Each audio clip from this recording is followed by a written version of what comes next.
Welcome, and in today's session we are going to continue with the poem When I Set for Lioness, written by Thomas Hardy.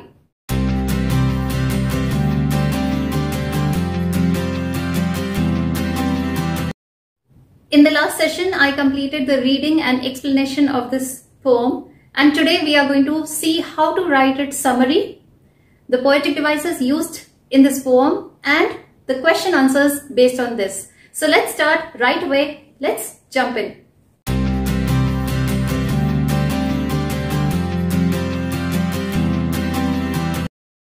The poem When I Set Out for Lioness, written by Thomas Hardy, comes from Hardy's memory of 3 days of his life. The poet is quite excited and happy about his trip to a parish in Lyoness for its restoration. Lyoness is a mythological lost land. The poet expresses contrasting moods in the first and the last stanzas. While going, he is lonely and the night is cold and dark. Nobody could guess what had happened there. On the contrary, the poet was happy and had a magical radiance in his eyes when he returned from Lyoness.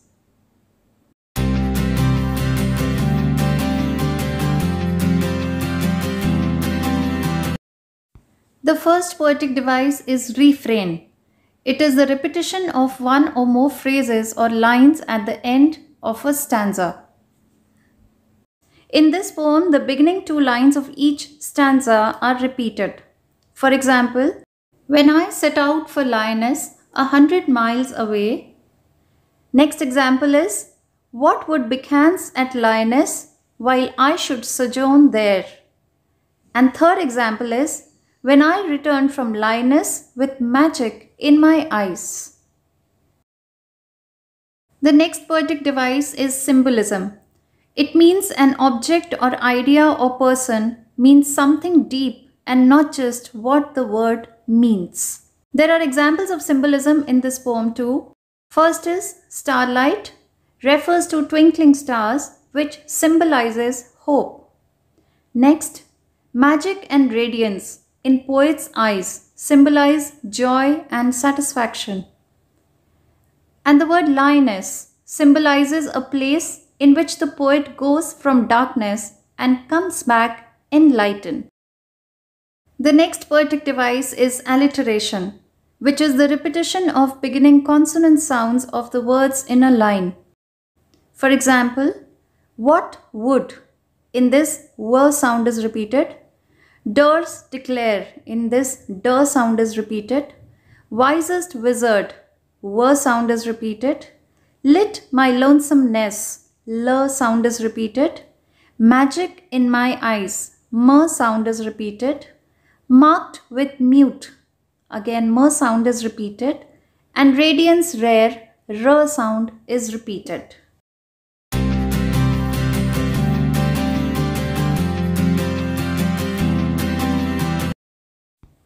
Let's now analyze the rhyme scheme used in this poem. A rhyme scheme is a pattern of rhymes at the end of each line of a poem. It is usually referred to by using letters to indicate which lines rhyme.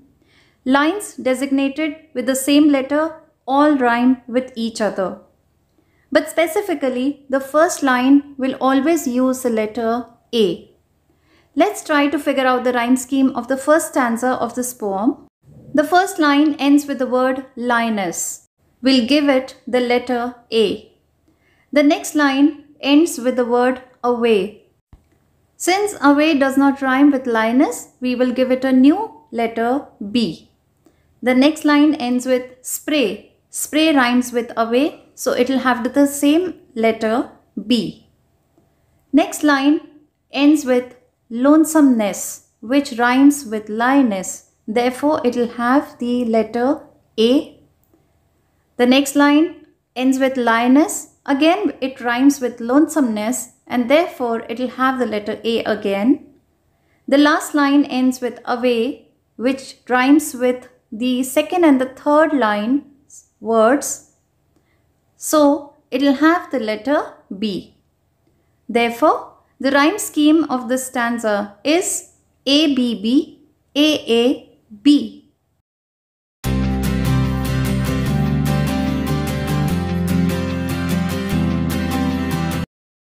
Let's now begin with working with the poem part.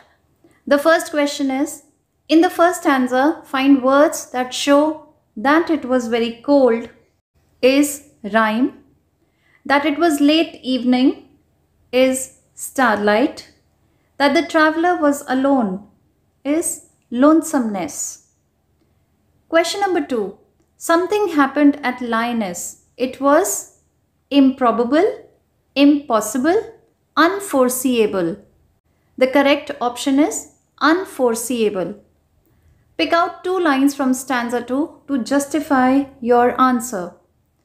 The lines are, no prophet dares declare, nor did the wisest wizard guess. Question number 3, part 1. Read the line, stanza 3, that implies the following. Everyone noticed something and they made guesses, but didn't speak a word. The line which implies the following is, all marked with mute surmise. Part 2. Now read the line that refers to what they noticed. And the line which refers to what they noticed is, my radiance rare and fathomless. So here we finish the second session also on this poem. And before I take your leave, let me discuss the moral of this poem. What do you think could be the moral? Yes, the moral of this poem is inner happiness, inner joy. In my earlier sessions also, many times I have spoken to you about this, that inner joy or contentment doesn't come with things around in the world. It doesn't come with material things. It comes when you do something great for the others. It comes when you help others. It comes when you do something that brings satisfaction and happiness to you at the first place. So what is the ultimate aim of life?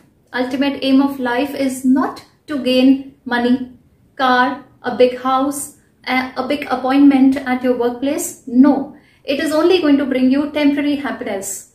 What brings you permanent happiness is the satisfaction that you get when you do that you love to do. So on this note, let me finish my today's session and of course this entire poem. In the next session, I'm going to bring up as usual a new topic. Till then, wait for my video and take care of yourself. That's it. Goodbye.